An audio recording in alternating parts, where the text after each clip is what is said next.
Je commence une vidéo sur le médecin malgré lui, vidéo qui sera très simple, sans fioriture, parce que nous sommes le 31 décembre et qu'il est déjà tard. Donc je commence par résumer l'acte premier, qui est très facile en fait à résumer. On a une première scène où deux personnages apparaissent, Sganarelle et Martine.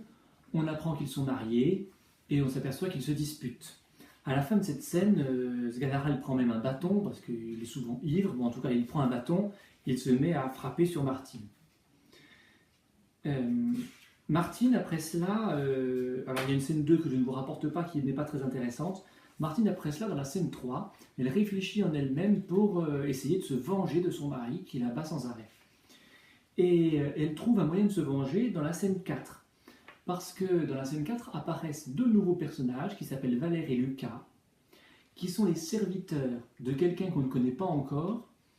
Et ces deux serviteurs sont censés trouver un médecin pour leur maître.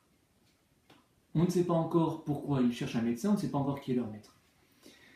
Martine, en les rencontrant, se dit ah bah tiens, je vais jouer un bon tour à Sganarelle et ça me permettra de me venger. Donc elle dit à ses deux serviteurs que Sganarelle est un médecin le plus fameux du monde, et en revanche, alors la seule façon de l'amener à travailler et à faire son travail de médecin, c'est de lui donner des coups de bâton. Voilà, donc Valère et Lucas repartent de cette scène très très contents, et sur les indications de Martine, ils trouvent Sganarelle à la scène 5. Lors de la scène 5, tout se passe comme Martine leur avait dit. Il commence par parler avec Sganarelle et lui demander s'il est médecin. Sganarelle répond que non.